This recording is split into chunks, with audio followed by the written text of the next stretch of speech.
Welcome to Business Notes. I'm your host, Diane Bogino. Our guest today is Lisa Ryan, CSP and Chief Appreciation Strategist at Grategy. Lisa is a certified speaking professional, an award-winning speaker, and author of 10 books. Through her speaking, consulting, and training, Lisa helps organizations keep their top talent from becoming someone else's. When she's not on the virtual stage, you'll find Lisa recording and producing her podcast, gathering with family and friends on Zoom, or catering to the demands of her two very spoiled cats.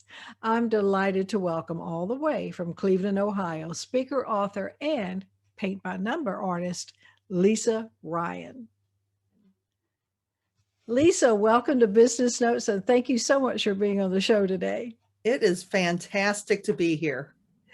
Lisa, tell me about your paint by number artistry. I was actually so focused on work for decades and decades, and particularly with the pandemic. I had done an employee retention summit back in November that took me from July to November, and I was just completely focused on work. So I wanted to take a sabbatical, but I didn't know how to not work.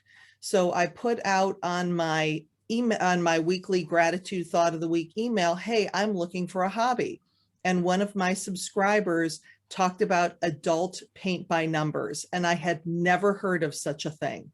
So I went on Amazon and I got my first paint by number. I did Starry Night by Van Gogh, and I fell in love with it.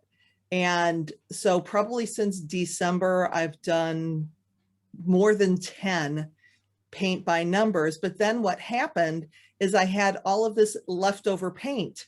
And so I said, you know what, I should try doing my own thing. So I found some pictures online and I decided to see if I could duplicate them. And I've discovered a whole new talent that I had no idea that I had. And I'm painting at least a little bit just about every day, sometimes my own stuff. I still have some fallback paint by numbers, but it has been an absolute joy to actually have something to do. And I still love my work. I still love what I do, but it's nice to have something to do that's not work, that is bringing me this peace, this meditation, this joy of doing something else. Amazing, amazing. So I'm going to look for your first show. So when you have your first show, we'll do another interview. Well, the funny thing is, I have artists in my family. My one cousin, Beverly, lives in Trinidad, and she is like the most famous artist of the island.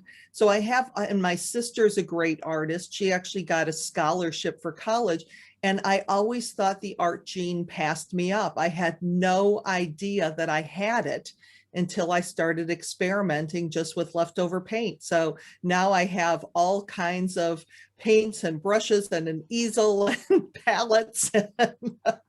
I'm having a ball, but it's almost, it feels like, decades of locked down creativity are starting to surface. So it's been a lot of fun. That's exciting. And talking about talent, you also began your career in welding or as a welder. Tell our audience about that. Well, my career was always in sales. So I was an executive recruiter. Then I moved into industrial sales, where for a while I sold electrical cord and cable in inside sales back in the days when telemarketing, telesales was a really big way to sell. And then I decided to try my hand in outside sales. And I answered this ad in the paper. I don't know why, because I didn't want anything that was straight commission.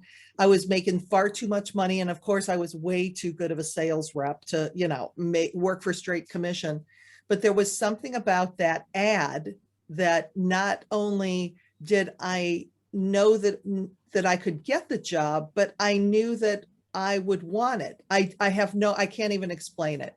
So when I went on the interview and I shook Dale's hand, my boss's hand, it's like I fell in love with him, It was everything about it. And it was such a fun industry. And then I found out later it was a straight commission independent contractor job.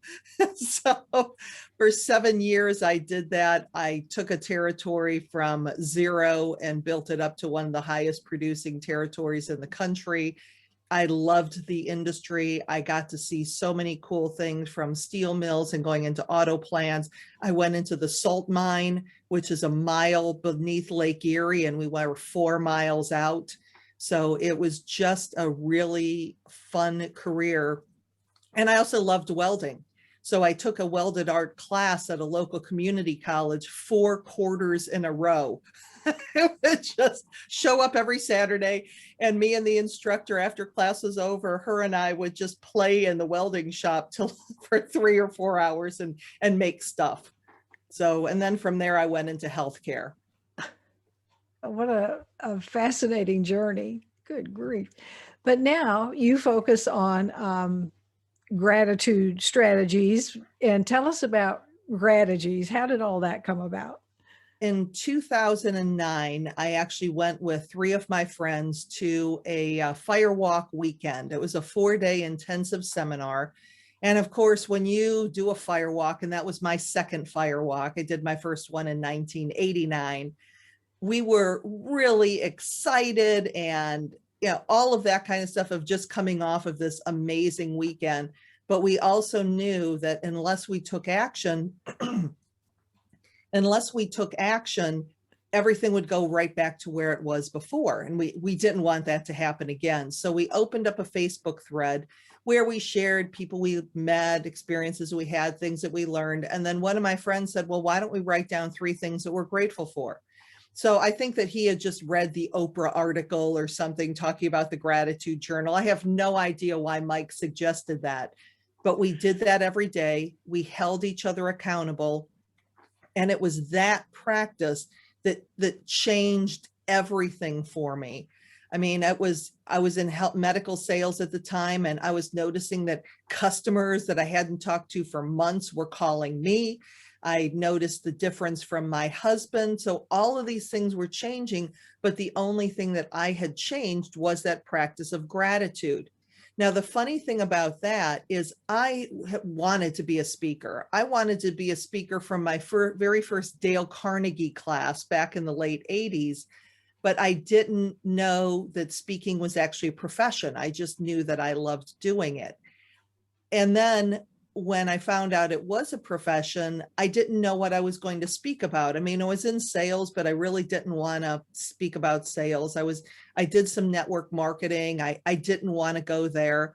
And when I started this gratitude practice, I knew to the core of my being that that was supposed to be what I was going to talk about.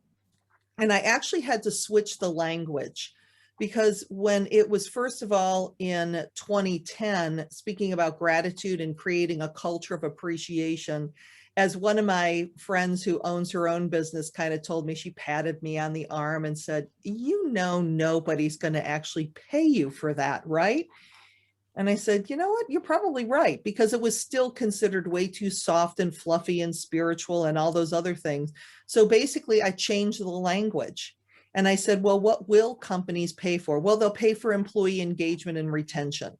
And so it's the exact same program, because gratitude is so important in the workplace that it does help with employee engagement and it does help with employee retention. But when you're looking to bring a message to a market, it has to be in a language that they see value in. And the funny thing is, 10 years later, I am getting booked just as much, if not more, for gratitude now as I am for employee engagement and retention. That is important today for sure. And how do you go about creating a culture of gratitude in the workplace? A lot of it starts with just paying attention. As I have in one of my programs I call Sweat the Small Stuff, where you literally are looking for those details, catching employees in the act of doing things well, recognizing them for their accomplishments sincerely and being specific in that, saying thank you, knowing them by name, knowing a little bit about them. So you are making this personal connection with your employees instead of making them feel like they're just another cog in the wheel and you don't really care about them. So the nice thing about creating a culture of appreciation, it takes very little time. It costs very little money. And it's something that over time can absolutely change the face of the workplace. From your story, how you got started, it benefits not only the organization, but individuals in it as well, being grateful. Absolutely. And I think that that's why my programs are so popular, in that it doesn't focus just on the workplace. I had one facility that I was going in. It was a manufacturing plant, and I was walking in. I had 5 sessions that day. I had 1 for the leaders and then 4 for the hourly employees who really had never had access to a quote unquote motivational speaker before. And so, of course, when I walked in, they were looking at me with some scorn, like, who is this woman and why is she here? And here's the company just trying to squeeze more blood out of us. And and you could feel that energy. And I told them, I said, you know what? I don't care if you take a single thing back from this program that's going to make the company more money. I don't care if it makes you more productive. I don't care if it has a single benefit for your employer. But what if in our 75 minutes together, you got some strategies that could help you have better relationships with your spouse, with your kids, have less stress and more happiness in your life? Would that be worth your time? And I had them. You could feel the change, because then it's all about them. And the funny part about it is 6 months later, when they had me back for a follow-up session, the employees were more productive and they were more respectful and they were, more profitable. So all of these things that we weren't focused on actually happened because we gave those employees the tools that they needed. And it's the same thing with anybody who's in my program. For leadership, again, it's focusing on finding the good everywhere. And you cannot have employee engagement unless you are able to find the good yourself. And then when you get that, the benefit for the self, physically, emotionally, relationship wise, then you can take that better, stronger, happier person into the workplace. Yeah, that's a great point. That goes along with you've got to be confident in order for people to feel confident about you, you've got to like yourself, and in order for other people to like you. So kind of goes along with that self-help book you wrote along with your other 9 on gratitude and other. And where can people get those books, Lisa? All of my books are on Amazon. There's Kindle versions, there's the paperback versions of them. So yeah, they are all there. It's Lisa Ryan, and look for Grategy, because there is another Lisa Ryan who's also an author. Actually, there's so many Lisa Ryans on the planet, I can't even tell you. But actually, the very first book, I found, there was another Lisa Ryan, and she was a minister on the 700 Club. And she wrote a book, I think, called In Times Like This, or it was something along those lines. And I actually bought the book on Amazon so that I could see Lisa Ryan as an author, as a name on a book.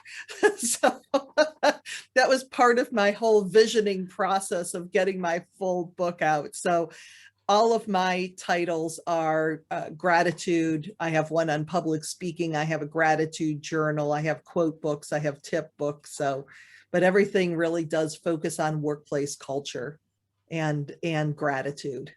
I love that story about buying that book. What a motivation. Yeah, great idea. So you did mention some benefits of having gratitude in the workplace. Can you give me some like hard numbers for people, for like a CEO, if he or she wanted to hire you? What would you say to them? There's so many studies that talk about the advantages of creating an engaged workforce when you have fewer work, and I don't know the statistics right off the top of my head, but when you look at workplace accidents, they get reduced because people are more engaged. They're paying attention to what they're doing. So you look at it from a safety standpoint, that's going to affect your insurance. That's going to affect your what's it called when you like worker comp and worker yes, thank you. I totally blanked out for a minute on that. But your workers' comp claims go down. You're not going to get reported to OSHA as often because, again, you're just catching employees and you're acknowledging the talent that they bring. As far as profitability, 121% more profitable. You have lower turnover rates. And if you look at the fact that when an employee, a brand spanking new employee, walks in your door on day one, you've already spent about $6,500 to bring that person in. So if you think about that person, they show up their first day, nobody knows that they're going to be there. Their business cards aren't ready. Their passwords aren't set up. Nobody's talking to them because they're like, oh, that's the new person. They're not going to last anyway. And then that person goes to lunch and they ghost you. They never come back. Well, you just had $6,500 walk out the door. So in my programs, I talk about the how crucial that day one is, assigning a lunch buddy, somebody that they can hang out with that first day to answer their questions, to make them feel welcome, to let people know that they're going to be there. I've had clients that have had little receptions like bagels and coffee for the new employees so everybody can meet this person. So we immediately start to build those relationships in a way, because even right now where we're seeing really high unemployment rates versus the low unemployment rates we saw a year ago, you still have to find employees that are skilled and that want to work, and that most important, want to work for you. So once you find that top talent, it's really important that you keep them so they don't become somebody else's best employees. That's right. And can you share a success story with us from a client, without names, of course? Sure. I had one client and they were trying to figure out how to turn their culture around. And they decided to put together an employee experience committee. So it was across departments. So they had people from the shop floor, they had people from the office, because that's the other thing. When you have a plant environment in a manufacturing facility, for example, it's kind of us versus them. It's the hourly workers versus the white collar, office people. It's all of these things. So it was cross-departmental, and their goal was to find out what employees wanted and then present their findings to leadership. And leadership was to give them permission to implement this plan. Well, one of the things that the employees wanted is they wanted to listen to music during the day. But if you think about having 200 employees, you can't have jazz over here and hip hop over there and classical back there. I mean, that would be a cacophony of sound that nobody would get any work done. So what they said is, okay, well, we can't have people wearing earbuds because from a safety standpoint, maybe it would get caught in the machine or they wouldn't hear people. And then it was, okay, but how can we do it? Well, what if they wore one earbud and they had the cord running through their work shirt so that it didn't have a chance of getting caught on the equipment? Okay. And what about if somebody came up and talked to them, out of respect, they took the other earbud out? So they just kept asking questions as far as, well, how can we make this happen? And it turned out that it cost the company no money to do. It made the workplace easier because, again, research shows us that we do better mentally when we have music, when we're enjoying what we are doing. And so it's just these little tweaks. The important thing is that when you're putting together that employee experience committee, they have to actually have some power. If they go to management and they present their ideas and their ideas get shot down one after the other, it's not going to work. So management has to be a master of the poker face. When employees come, even if the idea is off the wall, it's poker face. Thank you for sharing. This is the reason why we can't do it exactly like that, but how about if we look at it this way? Or how about, so we look at each of those ideas as a seed to something potentially greater coming from it, but you have to give some power. On the other hand, I had a company that wanted to work with me, and I ended up having to fire them as a client because they weren't going through with it. They had a policy that employees could wear shorts from Memorial Day to Labor Day in the shop because they didn't have air conditioning and it's hot in there. And they said, okay, well, we can do that. Well, sometimes it's warm before Memorial Day and it's warm after Labor Day.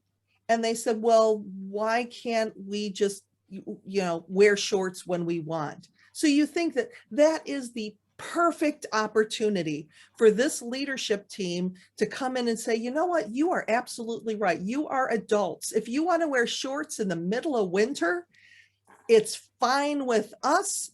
You are adults and that's how we're going to treat you. But instead, the owner of the company said, if you give them an inch, they're just going to want a mile. That's ridiculous. It's not going to happen. So you had this really simple idea that would have worked and made, and it was the outliers. That out of the couple hundred people in the plant, maybe one of them would wear shorts in the middle of winter. But if it's not a safety issue from Memorial Day to Labor Day, why is it an issue the rest of the year? So again, it's just these little things of looking at what you can do well and listening to employees. Right. It's a big mistake to ignore surveys and committee suggestions and things like that. Great stories. I appreciate that.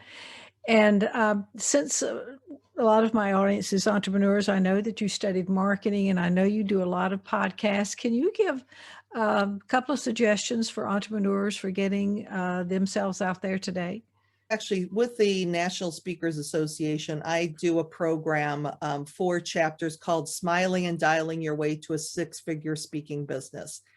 And one of the things from my marketing background, and I will say as an entrepreneur, having a 20 plus year of sales background is a huge benefit in my favor, because there's so many people out there that are saying, I hate sales. I'm not going to do sales. And if you are an entrepreneur and you're not going to do sales, you're going to fail. Okay. Can I just be straight with your people? Get off the fence, Lisa. Tell us how you really feel about that. It's picking up the phone. I have a contact list of about over 400 associations that are my prospect list. And they are manufacturing associations because that's where I focus. 100% of my marketing goes to manufacturing associations. Now, I speak to anybody that calls and has my fee. Okay, I do really well with long-term care and financial services, but I don't outreach to those. So the number one rule is pick a lane. Pick a lane. There's people watching this podcast or listening to this podcast going, oh, but that would really, make my market small. No, I am known in manufacturing. I am known, and I go back to associations over and over again because I've niched down and I've become an expert. You pick a lane. And then I look for ways, and I contact that list of over 400 people. They hear from me at least every 2 to 3 months. And it's not calling them saying, hey, got any gigs for me to speak at yet? Hey, gonna hire me yet? Gonna hire me yet? No, that's stupid. It's looking for value. I'm sending articles. Hey, came across this article and thought that it would be a benefit to you. I didn't come across that article. I did a search on articles that may be beneficial to that particular client because I was looking for an excuse to reach out to them with something of value. And it's not always business related. A couple of years ago, I took a comedy class at the Improv, and I had a 5-minute stand-up routine that was really good. at the Improv. And so I sent out my contact to those people this month is, hey, if you want a 5-minute break, I thought you could use a laugh. So it's just looking for little ways to end up in their inbox. I use video emails. I use snail mail. I call them on the phone. The nice thing about the phone right now is every once in a while, a real live person will pick up the phone and you actually have a conversation with somebody. So it's, I send books through the mail. I said I have a new video come out. I'll send that. So it's just looking for lots and lots of different ways to stay in touch, because it used to be in sales, it would say, people would say that it would take 7 contacts before anybody knew who you were. Well, because of technology, that number is now 21. 21 because of email and text and all of the things that we are just being bombarded with. These people are going through the 300 emails that they're getting a day, delete, delete, delete, delete, delete. But if they're consistently seeing my name, oh, Lisa Ryan, God, that name sounds familiar, and then they click on it. I've had full fee speaking engagements come through from, well, back in the day when we were doing live programs, but I had called on these 2 associations for 3 years and had never heard a peep from either of them, but it was just that consistency. Every 2 to 3 months, they were hearing from me in some way. And then they called and they're like, hey, you're perfect for our upcoming event. We want to hire you. And when people are calling you, fee negotiations are a lot easier. I dare say. Great story. My goodness, Lisa, that's persistence. Good for you. Good for you. Well, I know that people can find you on social media because you're on every platform. And I'm going to go back to your Instagram feed and do some shopping because you have such gorgeous outfits on those. Thank you. Lovely, lovely. I said, my gosh, you must have a closet as big as a room. Well, the funny thing is I've been filming my TV show, this Elevate Your Engagement Levels, What You Need to Know, twice a month since 2016. So I have 100 of just that TV show online. So yeah, it's all over the place. And where is that TV show listed? On the Elite Expert Network. And that it is an online platform, and it started out being a 4-minute tip, and after I think the first couple of years, now it's closer to 2 minutes because our attention level, actually research shows that when it comes to videos, people's attention level is about 2 minutes and 17 seconds. So I try to keep it right in that. So of course you get the full play of people watching the videos. And then I've also taken those 2-minute videos and whacked out just the 3 tips that are in the videos and made 60-second videos of those. So that was the other thing for entrepreneurs, is to repurpose everything. Don't do anything just once. Like this podcast, it's the video, it's the audio, it's the stripping out the sound, it's posting it on social media, it's sharing it with clients. It's all of these things. I can get it transcribed and make articles out of it. So if you look at every single thing you do and how you can multi-purpose it, that will give you a great bang for your buck. Absolutely. Great advice. Lisa, this has been, like you say at the end of your emails, fun. You've brought great stories, wonderful advice. I so appreciate you being on the show today. I have thoroughly enjoyed having you as a guest. You are very welcome. Thank you for watching Business Notes. We've been speaking with Lisa Ryan, Chief Appreciation Strategist at Grategy, certified speaking professional, award-winning speaker, and author. I'm your host, Diane Bogino, bringing you business ideas you can bank on.